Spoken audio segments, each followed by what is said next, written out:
I'm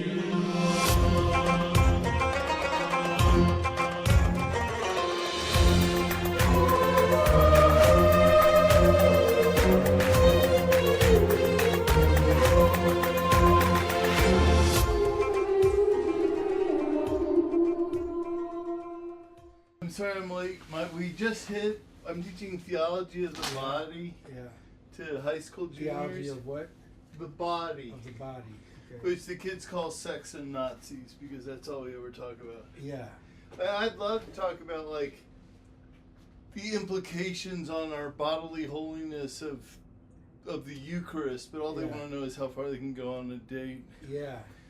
But we just hit gay marriage, and of course the kids are, they've totally bought into it. Well, they've been indoctrinated. Netflix, and Hulu, well, you know, Disney I think there are some valid arguments for gay marriage. I don't agree with them, but you followed in the footsteps of Pope Francis and blessed any.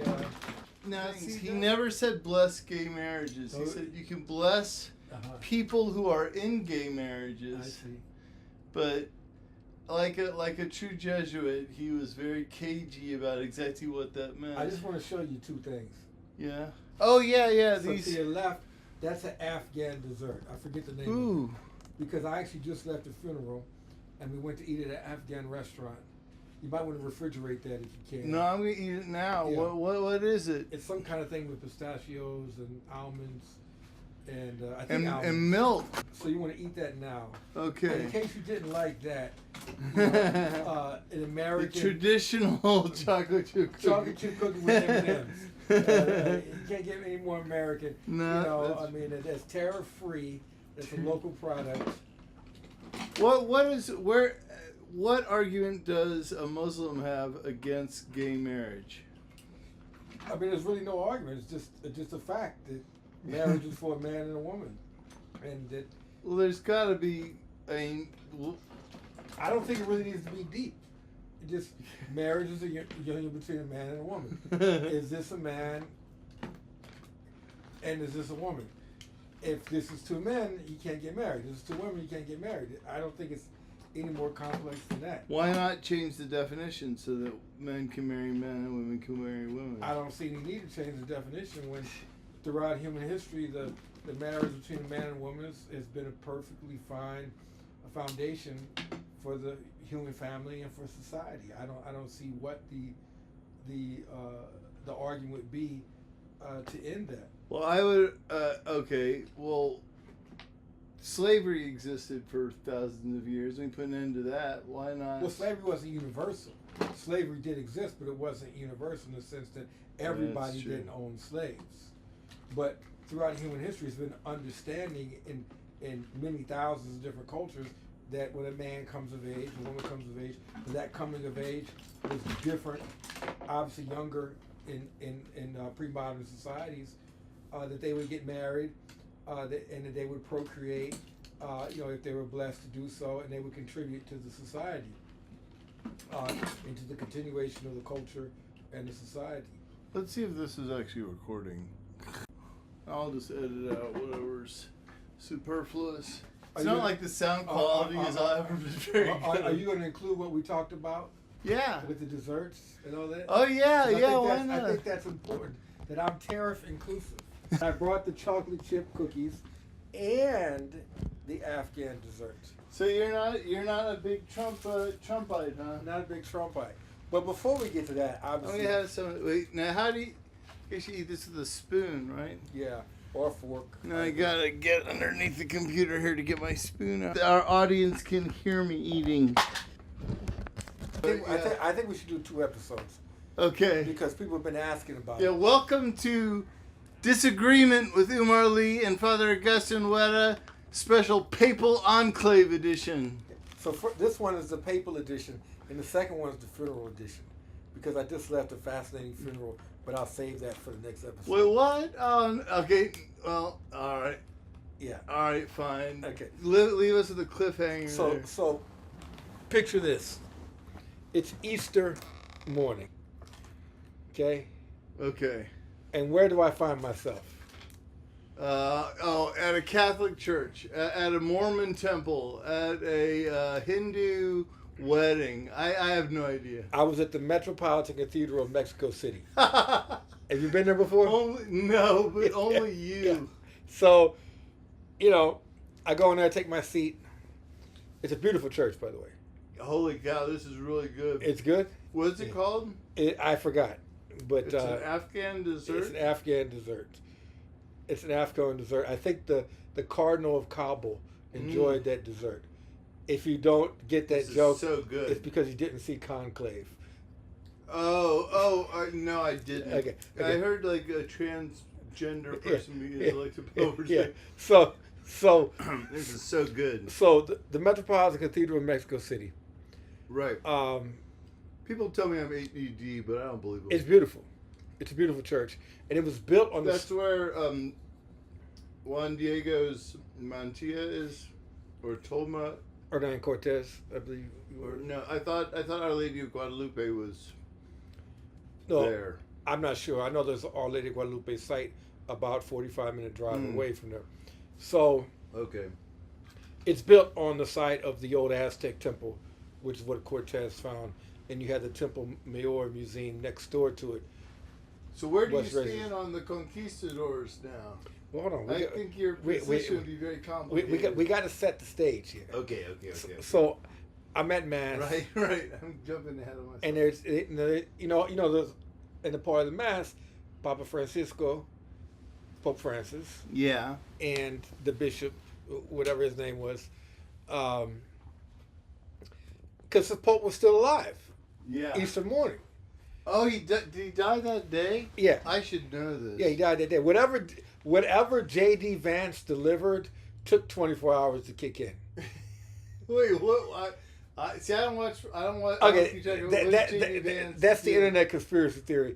Because J.D. Vance saw him the day before. Oh, and murdered Pope Francis. Yeah. Well, that makes sense. That's the internet conspiracy theory. There's a strange symmetry to that. Yeah. Actually. I mean, same as the albino in the Tom Hanks movie. So anyway, the funny thing is, I know lots of Opus Dei guys. Yeah. And they're all just these quiet, like good-natured guys. I'm like, where's your albino assassin, man? What happened? That'd actually be pretty cool if you had some albino assassins. It would be.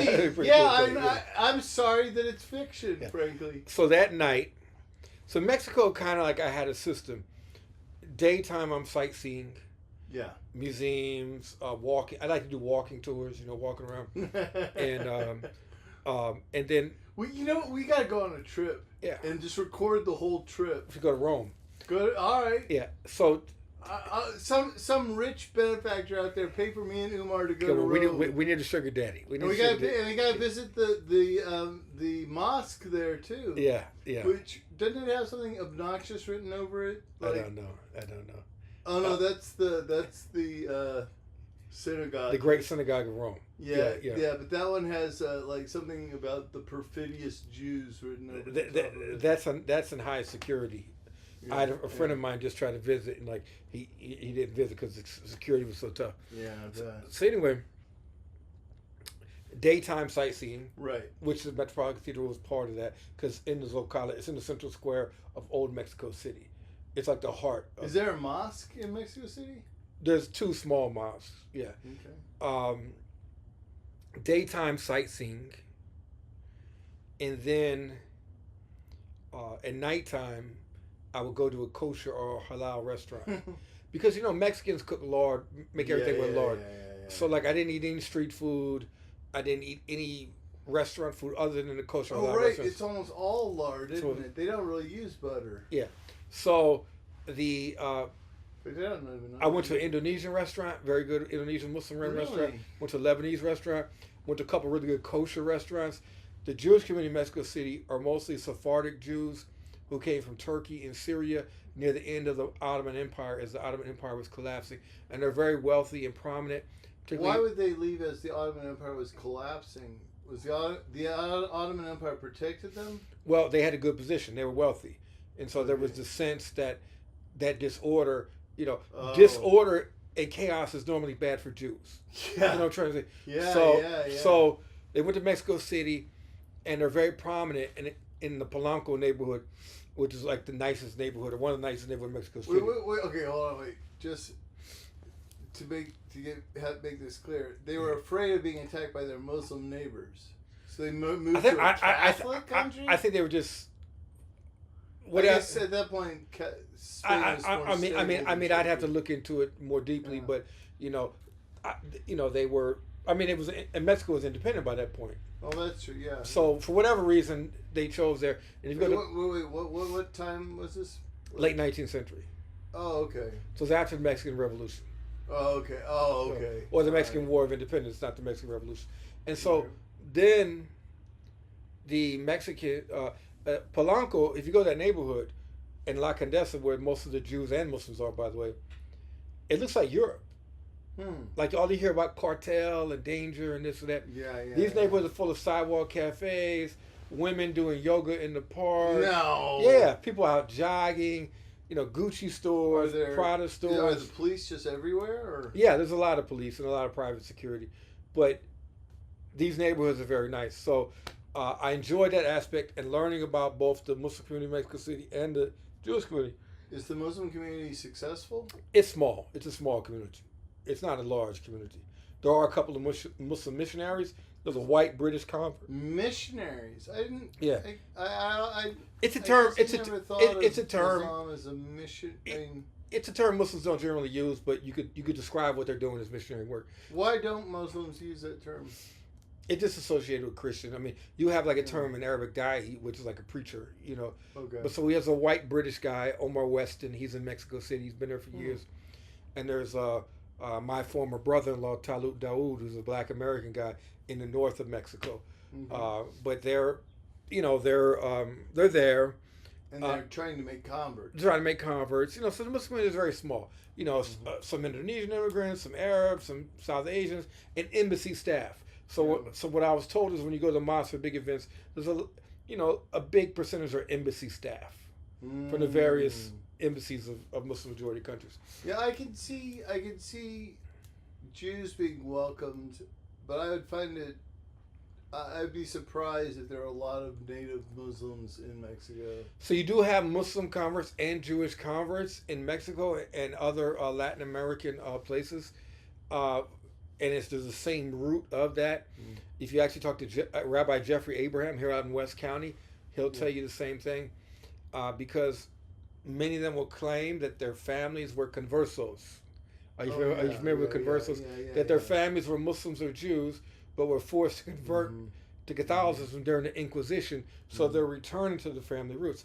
Now, I think in a small percentages of the cases, this is true. Could be the case, yeah. But I think the vast majority of them, it's just it's like Native American. So many Americans, if you're a brunette, they'll say they have a little Cherokee blood in them. But modern DNA has dispelled that. 23andMe and Ancestry.com, hey, you don't have any Native American DNA in you. So, sorry, you just reminded me that I sat next to. We got this guy on our show. I can't talk to him. The Satanist? I can't talk to him. Really? Nah. Why you can not? I just, it's bad energy, bad vibes. I agree, but how can you? But wouldn't you talk to him for the sake of converting him? Then? You're a man of the cloth. You have dedicated your life to serving the Lord. You know what I'm saying? I agree that he's playing with fire. I haven't taken on that responsibility to be a clergyman. Did I say I rode the plane from North Carolina to Missouri sitting next to a Satanist? Yeah. And he was actually turned out to be a pretty nice guy. Pretty nice devil worshiper. Well, he doesn't actually see. He claims that modern Satanists are atheists. That they just see Satan as one who challenged an arbitrary God. So too close. But see, too close for comfort for me. Well, that's what I was trying to. I tried to explain to him because I sign all of my emails in Christ, Father Augustine. So he started signing his emails, "Hail Satan." Oh Lord. Really?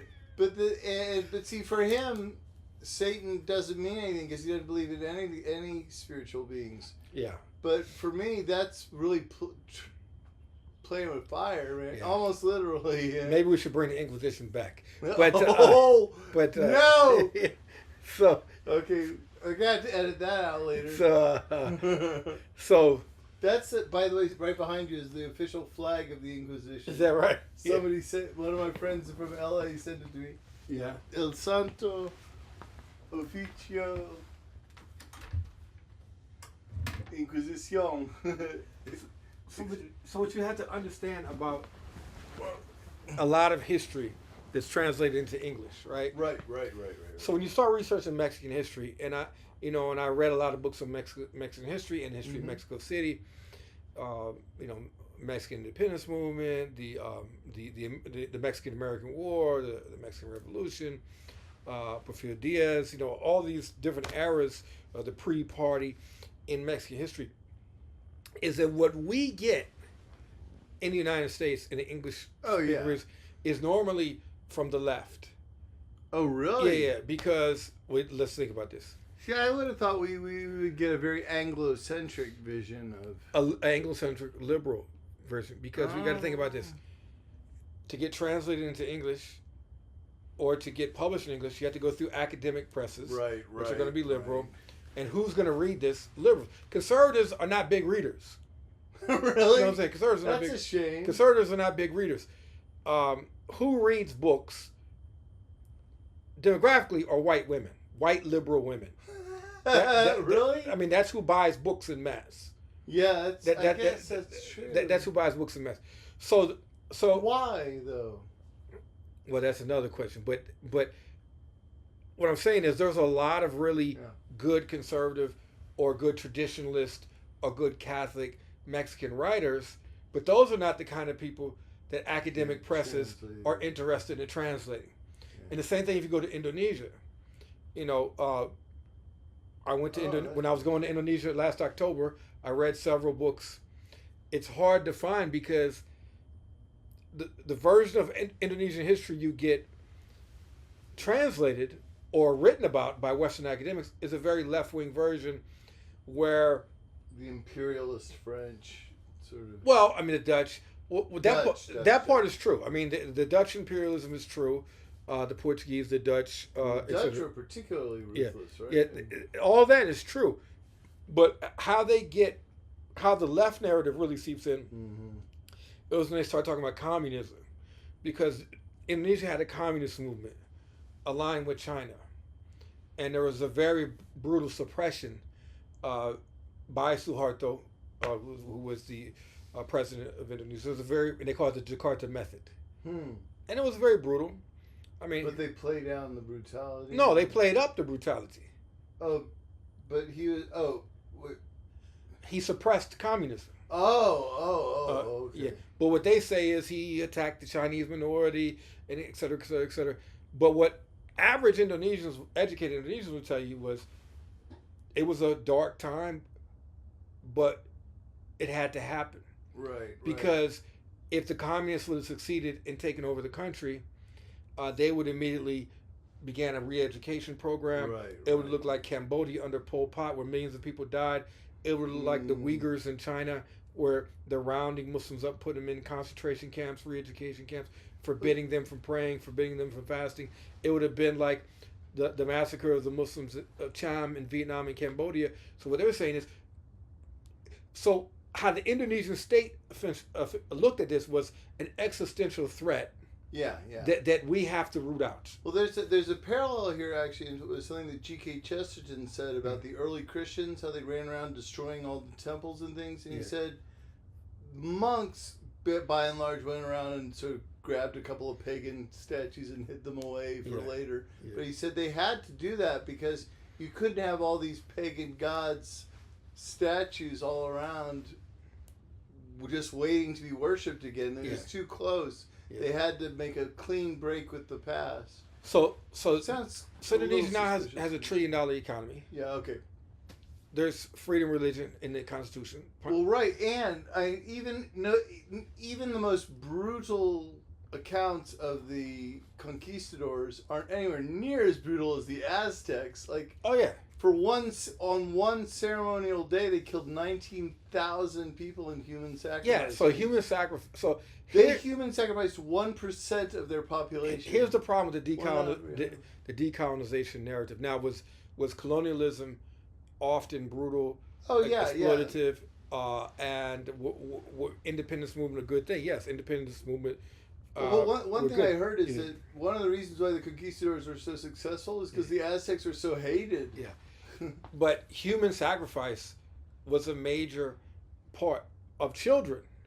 Oh yeah, of children, especially wealthy people, their own children. Yeah, especially the children of noble families. So, if you really want to decolonize, you have to close the Metropolitan Cathedral and open Temple Mayor and start sacrificing the children of elite families. Whoa, in that's Mexico City. Okay, how did you? Okay, explain how you got to that. Because the narrative of history that they have. Oh, decolonize means to go back. Yeah. To what it was before. Right. So the narrative of history, which they that's ridiculous. So I mean, these things are complex. The narrative history they basically have is that the Spanish and the Catholic Church basically interrupted an enlightened society that would have evolved. Their argument is it would have evolved away from human sacrifice, all that, on its own volition without the interference of the Catholic Church. Of course, that hadn't happened anywhere. Right. So the narrative is, in Mexican history, in Mexican political movements, in Mexican political parties, is usually the Catholic Church on one side and labor movements, leftist movements, not just military strongmen, etc., against the Catholic Church, trying to rein in the power of the Catholic Church. I mean, there was a Cristero War in Mexico, where the Catholic Church supported militias and churches were attacked, and church members attacked the military, etc. Yeah. So there's a lot. Happened in Spain too. Right? Yeah.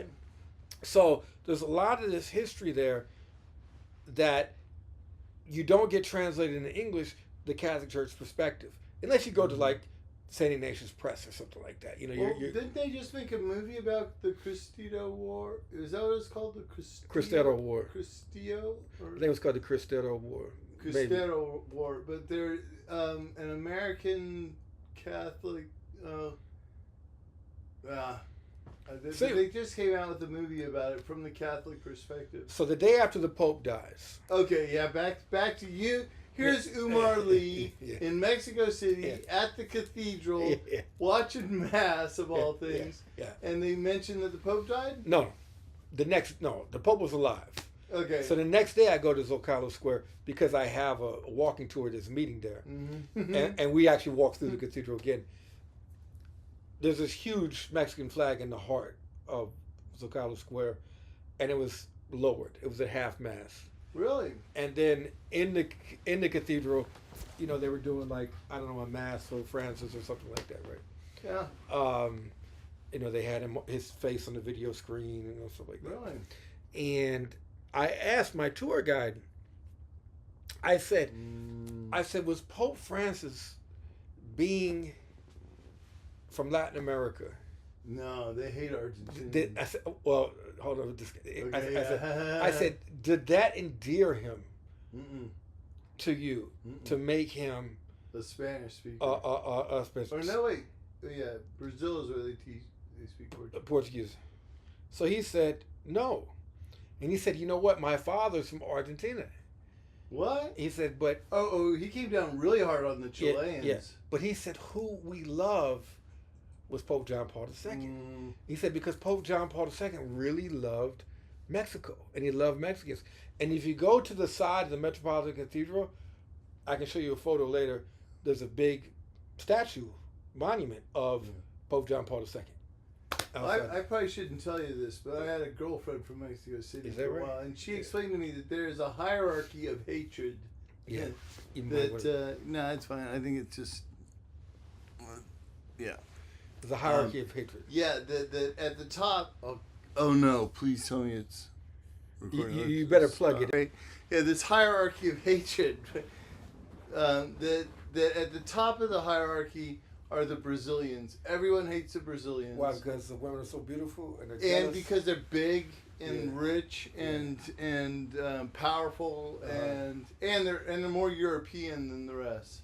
So they by and large didn't mix with the local population. Below them is the These are her words, not mine, by the way. Below them is the Argentinians, and then the Chileans, and then at the very bottom, I think, are the Venezuelans and Guatemalans.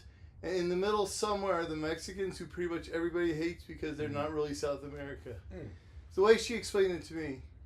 So I can see how Mexicans would not be very fond of an Argentinian pope. And by the way, he fired all the Chilean bishops when he took charge. Yeah, why? They had a pedophile problem. They did a worse job than the American bishops. Well, I'll tell you who loved Pope Francis were Indonesians. Really? Oh, they love Pope Francis. Why? Well, he went to Indonesia last year. Are there many Catholics in Indonesia? It's a small minority, but you're talking about several million people. Yeah. And I actually went to the national mosque, Istiqlal. Now, your wife is Indonesian. My wife's right? Indonesian. Yeah. So we went to the national mosque. Yeah. And there's a tunnel underneath the National Mosque of Indonesia, which is a huge mosque. And the tunnel leads to the cathedral. No, wow. And why? Well, it was just a sign from the government, Pancasila, which is to celebrate the diversity and differences in the Indonesian population, to kind of a sign of religious unity. So, which is practiced sometimes better than others, but that's the idea, And he visited there, and in that Southeast Asia region, the church is very healthy. East Timor, and and the Indonesian Catholic population is growing, and then you have Philippines next door, and you have Malaysia, all with and Singapore. Are they racially very similar and Vietnam, to Filipinos? and a lot of Catholics in Vietnam. Oh yeah. Because they were originally a French colony, right? Right. And so there's several Catholic parishes in America named Vietnamese martyrs. Oh yeah. And they have a Vietnamese mass in South St. Louis on Merrimack. There's a big Vietnamese population in Kansas City too, or where is SEMO located? Cape Girardeau. Ironically, there's a big Vietnamese Catholic population in Cape Girardeau, Missouri. I never would have guessed it. Well, if you think about it, the weather, like humid, hot, okay, kind of jungly. All right. I guess. I don't know. So, okay, yeah. So you're at the cathedral, or you're starting this walking tour. Yeah. And you said, "Do you like the Pope?" And he said, "No, we like John Paul II." He didn't say he didn't like him. He just said he really liked Pope John Paul II.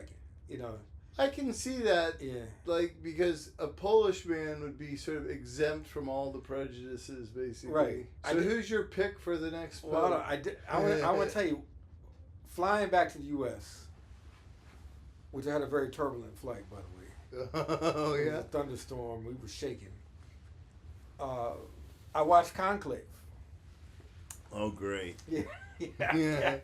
And I'm going to tell you something about Conclave. The cinematography was amazing. Yeah. Well, apparently he gets some of it right. The actual sort of backroom politics sort of stuff. Yeah. The cinematography, the dialogue was amazing. The art was amazing.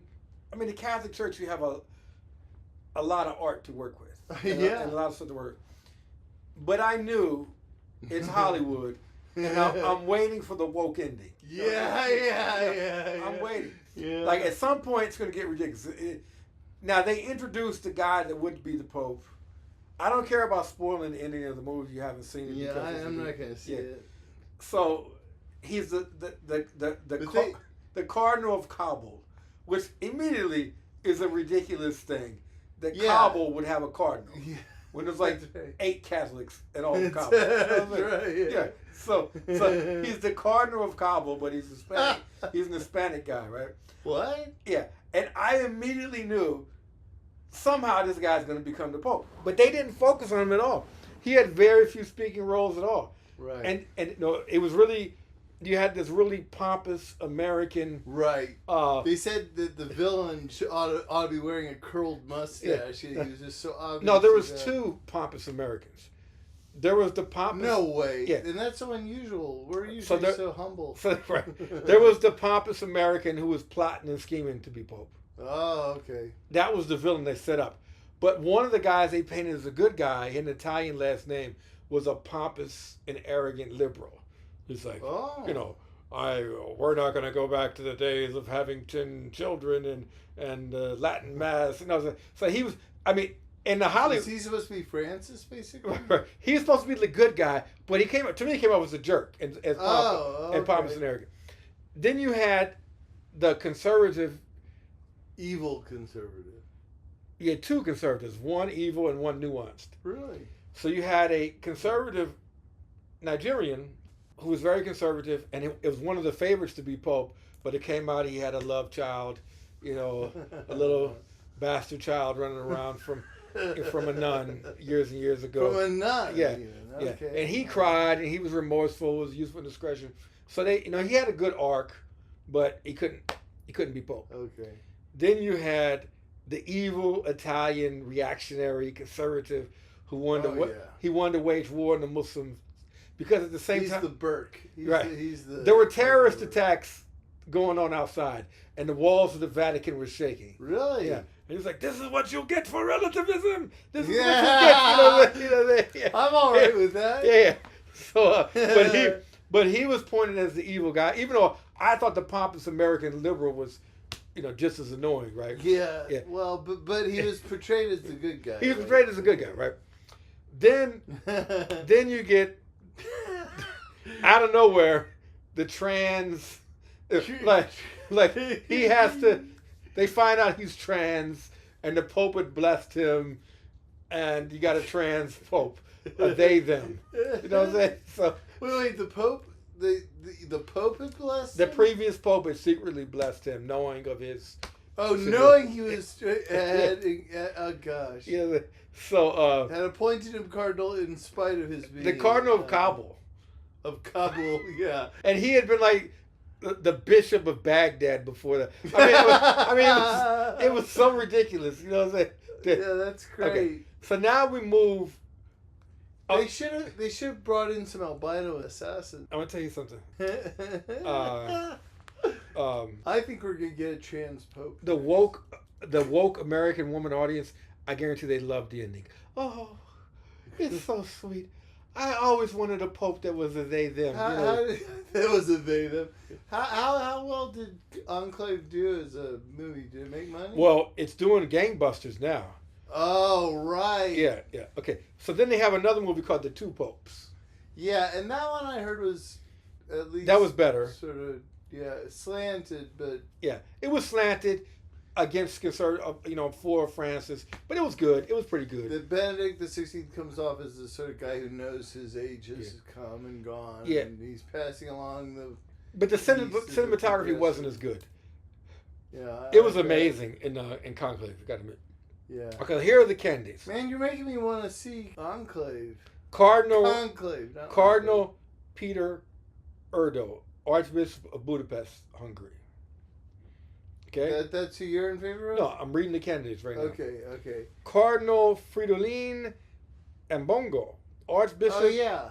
Archbishop of Kinshasa, Democratic Republic of Congo. Yeah, that's right. Now, that's who I want. That guy right there. Cardinal Mario Grech, Secretary General of the Synod of Bishops. Well, that's if they want to go. He's from Malta. He's from Malta. He's just he's from Malta. Yeah. Cardinal Pietro Parolin, the Vatican Secretary of State. Yeah, they're never gonna elect. He's regarded as a moderate. Cardinal Pier Battista Pizzabella. Pizzabella. That's kind of a cool name. Yeah, that's a great name. Latin Patriarch of Jerusalem. He's an Italian guy. Oh yeah, and he's the guy who weren't there a bunch of his parishioners were taken hostage, and he said, "Just take me instead." Yeah. That guy, that's cool. That's a point in his favor. Cardinal Luis Tagle of the Philippines. I've heard about him. That's who the liberals want. The Asian Francis. He's well known for his missionary spirit as well as emphasis on caring for the poor and welcoming of LGBTQ and divorce to remarried couples. Okay. Well, okay. For the record, I have no problem welcoming, as long as welcoming doesn't mean we support your lifestyle choices. Cardinal Matteo Zuppi of Bologna, Italy. I don't think anybody wants another Italian. He's another liberal, by the way. Is he? He's a street priest and missionary. He wants the church to listen to the faithful and is willing to modernize. Zuppi is inclusive of same-sex couples as well as people of different religions. What does that mean, though? Like, I like to think I'm inclusive. I just don't want to change Catholic. Cardinal Andreas Arborelius of Stockholm, Sweden. He's a traditionalist.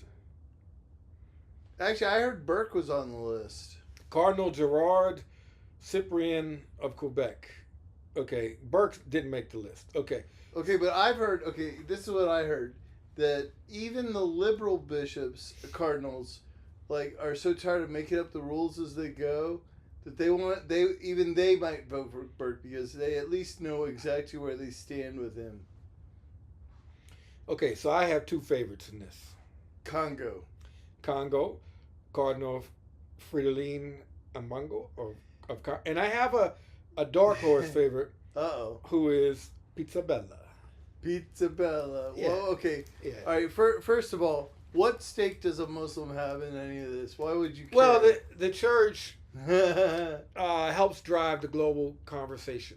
Okay. Helps drive the global ethical debate and moral debate and social debate. So, but socially, you're a cultural conservative, but you're a political liberal, right? You could say that in some sense. Yeah.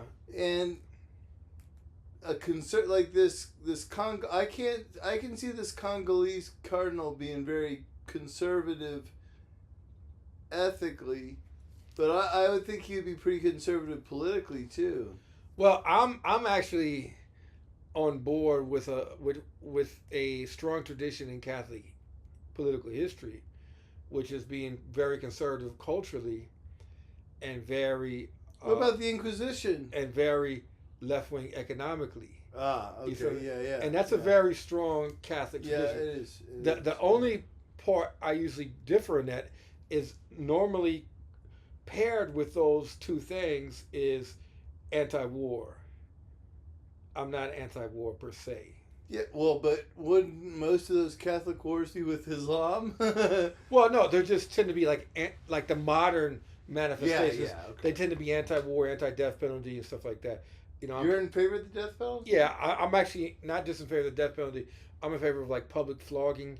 If you want to reduce the jail population, you know. Well, okay, wait. As a man who's been in the system, yeah, surely you wouldn't rather have been flogged publicly. Absolutely. Oh, yeah, I guess. Yeah. Now you mention it. Yeah, give me 20 laps and send me home. Yeah. Well, they certainly aren't in favor of privatizing the prison industry, which does seem to encourage cops to. Yeah, no. More... I'm in favor of rational criminal justice that is merciful when there's opportunity, but is harsh when you have to do that to protect the public. Now, so how harsh would you which laws would you prefer there to be harsher penalties for? Any kind of crime of violence, sex, any kind of crime against a minor, the elderly, the vulnerable. I'll be very harsh with those types of crimes. What about drug dealers? I mean, you have to have degrees. Yeah. You know, are we talking about selling $20 of drugs in the street? Yeah. Are we talking about operating a drug empire? So, you know, how you treat that. So do you think the American boy, we're all over the map here. Yeah. But do you think the American government or the system as it currently works is more or less just? I guess it's less just as you go down and more just. The problem with the American system is it revolves around money. So you can commit the same crime, but if you have money, a lawyer can get you out or get Hadn't you that always been the case? Yeah. So I mean, every system. You can't avoid rich people having an advantage. But I'm saying is you can't stack up the prison for like drug possession when the biggest junkies are out in West County or out in the North Shore of Long Island or out in Beverly Hills. Well, except except that socially, those big junkies out in West County are still pulling a pretty big salary, right? They're still they're not dealing drugs. They're doing drugs. If they are dealing, they tend to be dealing a high volume of drugs. Oh, okay, yeah. Well, those people need to go away forever. Yeah. So, but see, if you can still manage to be a productive citizen, never mind. I don't like where I was going with that. So Pizza Bella. Pizza Bella. Okay, tell me about Pizza Bella. This is the first I've even heard. I think it's a sexy pick. Well, the name alone, the name alone. I mean, pizza sales are going to go through. Oh, the roof, yeah, you know what I'm saying? Pizza Bella restaurant. Yeah, Domino's and Pizza Hut. They're going to lobby for him. But also, he, emotion have a special. But the thing is, to be the Latin patriarch of Jerusalem. That's pretty cool. When that part of the world, Gaza and the war, is in the center of the world, I think it's a sexy pick. And he's a traditional guy. He hasn't been associated with any of the kind of culture wars. You know, he's just kind of seen as kind of a middle of the road guy. Really? Yeah. Now the Hungarian and the Congolese guy are conservatives. So they're liturgical conservatives, or I mean conservatives in the sense of, the social issues and stuff like that. Okay. Now the liberal candidates would be the Italians. Now the Swedish guy is also a conservative pick, by the way. That's odd. And he's a convert. He's a convert. Okay. And he has the zeal of a convert. Yeah. So the Italian ones are more liberal. This is the issue with the Catholic Church. Okay, tell me. And now we can talk about white privilege. Mm. The white Catholic Church has the money. Yeah. They have the beautiful churches. They have the prestigious universities. But they don't have the priests. They don't have the priests and don't have the faithful. They have big, beautiful, empty churches. Yeah. Okay. Amen, bro. And the Africans have poor full churches. Poor full churches. Yeah. So, do you want to elect a pope for the faithful, or do you want to elect a pope for the faithless? Yeah. You see what I'm saying? So, well, I wonder. Yeah, that was one critique I had of Pope Francis, if I dare do so, was that he seemed to be more interested in people who didn't care and weren't gonna care than he did for the actual people who are going to church. You know why that is? Because the West, Europe, North America, who are more liberal, they got the money. Yeah, I guess so. The Congolese don't have the money. The Indonesians don't have the money. But you think Pope Francis he didn't seem interested in money to me. I don't think he was money hungry, but I think he knew you had to keep the books balanced. One theory, by the way, about Cardinal Pell, the guy who went to prison on pedophile charges and then was released because it was a total fiasco, was that Francis had appointed him to clear up the Italian bank, or the Vatican bank, and the mafia had him pigeonholed as a pedophile. I see. Well, that's one theory. I don't know what to tell you. But shortly after he started cleaning up the Vatican finances, all these false charges turned up. Well, the other issue is most of these cardinals were appointed by Francis. Yeah. So his pick were the Secretary of State and the Filipino. Yeah. Pretty much those two. Except one thing you got to remember when it comes to trying to, predicting a pope is fun, but no one's been able to do it in the past. And I think the reason is because we tend to think of them as picking a successor to Francis. Yeah. Whereas they think of themselves as picking a successor to Peter. I see. Yeah. So who's your pick? First of all, who do you want and who do you think? I want Burke. I want a local St. Louis boy in there. Okay. But if that's not possible, and I don't think it is, then I'll go with the Congolese. I want an African. I think it's time to have an African pope. Okay. Show the world that we are not a white privilege. Is it a DEI pope? Is it a DEI pope? Drunk. DEI. Diversity. Oh, he's a DEI. He's a what is it? A diversity, equity, and inclusion. Pick. Yeah. Oh man, that's harsh. What do they? No, they call it an affirmative action probe. Yeah, no, that's the old language. The new one is DEI. Oh, okay. Yeah. It's fun, man. It's so funny how quickly the culture swept like that.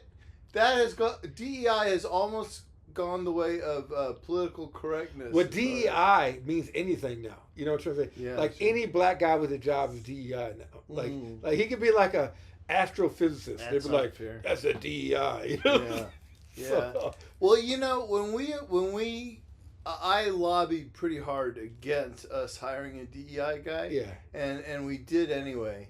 I met him. Yeah, he's awesome. Yeah. He's so cool. But I think I told you about this. We sat down and I told him I don't like that you're here and I don't like that we hired you. And we all know what diversity, equity, and inclusion mean. He goes, look, the left can have diversity. In fact, they can have the word gay if they want it, but they do not get equity or inclusion. Those are our words. We need to win them back. Okay. Which is, I mean, I think once you've lost the war for a word, you've lost. But anyway. So Pizza Bella for me and Pizza Bella. And I love it. Yeah, maybe I'll go with Pizza Bella. And Mbongo. Now who? Mbongo, who's Bongo. Yeah. Oh man, Pope Bongo, that'd be so fun. That'd be so fun, especially in Latin. If you say a Latin mass with Papa Bongo. the two Episcopo Nostro. The two European conservatives are Erdo of Hungary and the Swede. They're never going to get elected. They're never going to elect a Swedish Pope. But the Italian ones, mark my word. The Italian ones and the guy from Malta all seem pretty liberal. And the Filipino. The Filipino might be the favorite of the left. The left, yeah. I think it's okay. I think it's gonna come down to the Filipino or the Congolese cardinal. Okay. Which means they're probably gonna elect some like Hungarian. And they'll take a name. And they'll take a name, of course. Oh, that's right. Yeah, of course you'd get a new name. Name. Man. Innocence the 42nd or something Innocent like that. the 42nd. You know, or something like that. You know? Urban the... How many Urbans have there been? I think there wasn't any after 9. So do you know, in The Sopranos, Tony was gone for the weekend and a priest spent the night at the house with his wife. That made me uncomfortable. It was realistic. And he said, "What were you doing all night? Playing Name That Pope?" You know, so, that's what we've been doing. Yeah. So you ought to do a board game. Name That Pope. I'll bet they're taking bets somewhere. In $12.95, you know, through history, you get a card, and you gotta say, "Who was that Pope? Name that Pope." I think it needs to be one of those, what do they call them, those card games where you try to match various people against each other. Like Urban the Eighth has a high political value, but very little religiosity, whereas, that could be fun. So here maybe 108, 110 cards. How many popes have there been? Quite a few. There's only 2 more spots on the roof of the Lateran, or on the ceiling of the Lateran. So people say that the end of the world's going to come pretty soon. Well, they'll make adjustments. So do you feel like you're a part of the flock and the shepherd is gone? How do you feel without a pope? You know, it's funny. My Satanist friend asked me the same thing. Oh boy. He said, "Are you in mourning?" And I at first I said, "No." It's like if the president dies, you just kind of like. But it's a little more personal than that. How'd you get the news? Man, I don't remember. I mean, we all kind of figured it was happening pretty soon. He looked terrible. Yeah. So, but he did attend Mass in the morning. Did he? Yeah, in a wheelchair. Man, you know more about my faith than I do. How did I feel? I'll be honest. I felt relieved. Yeah. God bless him. He's got a terrible job. And I pray for him that his soul will be happy for eternity with God. But we had this expression among the priests that I know called Pope Traumatic Stress Disorder. That like, I think he was Orthodox, you know, but he would say something like, you can bless gay marriages. And then the next day you come out and say, well, I didn't mean by that you could bless them if they were married. And you go, like, well, what did you mean? Well, I meant that you could bless them as individuals. You know, and we had, I spent a lot of time like running around saying, okay, he didn't say this. He didn't say this. Like, on the one hand, he says the church should be open to the possibility of talking about women deacons. But then he says, but we're never going to talk about it during this papacy. So you're like, well, wait a second, what do you want? You know? And I think, I read somewhere that his philosophy was stir up the pot and just let it work its way, filter its way. Well, you can get another one that could stir it up a lot more. So, I mean, that Filipino guy probably, or... Well, the interesting thing is, in the history of the church, there have been some pretty awful popes, like Borgia's primary among them, but none of them ever actually ended up changing Catholic doctrine. There was... And my favorite pope is a fellow named Virgilius. There's only one Virgilius. Nobody named himself after him. But he was having an affair with the Empress Constantia, who was a monophysite heretic. And she had Pope Sylvestris, who was his predecessor, poisoned, and then starved the conclave until they elected her boyfriend Pope, who was Virgilius. And then she gave him 700 pounds of gold and said, okay, I want you to make monophysitism like the law of the land. And I think it was St. Augustine. She said, I want you to posthumously excommunicate St. Augustine. And so he goes off on retreat, comes back, sits in the throne of St. Peter and says, okay, everybody, I got a big announcement. He says, I want to officially declare that monophysitism is a heresy, and I'm going to canonize St. Augustine. And she had him tortured to death, but he never took it back. And of all those Borgias, like, not one of them said, by the way, from now on, adultery's cool.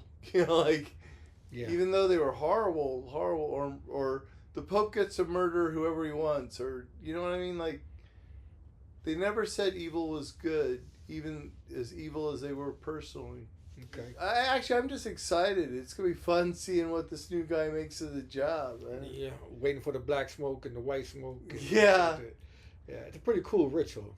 It is. Trying to sneak microphones in there. Have they done that? Yeah, they've done it before. So there we'll have it. When will we know? Wait, who tried to sneak microphones in tabloids and stuff like that. Oh, cool. Wouldn't that be cool if you actually managed to do it? when does the conclave start? Apparently, we've never been more than, or in recent history, we've never been more than 3 or 4 weeks without a pope. So, I suppose any day now. Huh? Well, there you have it. Yeah. This is our papal episode. And so Umar's pick for favorite is who? Pizza Bella, Father Augustine, and the African, the Congolese. No, you can only pick one. Oh man, go with Pizza Bella. Pizza Bella. So I can pick the Congolese. Yeah. And we'll reunite after the Pope is elected for you owe a beer to the. Do you drink? No. Oh. Yeah. Well, then I'll make you a cup of tea. Make me a Coke Zero. Coke Zero. Yeah. A Coke Zero goes to the man who correctly predicts the next pope. If you don't have a pope, don't lose hope. Salam alaikum. That's all. Thank you for joining us for another episode of Disagreement with Umar Lee and Father Augustine Weta. If you like this podcast and feel that there should be more disagreements, please subscribe, add a review, tell your friends about us. Salam alaikum. Et cum spiritu tuo.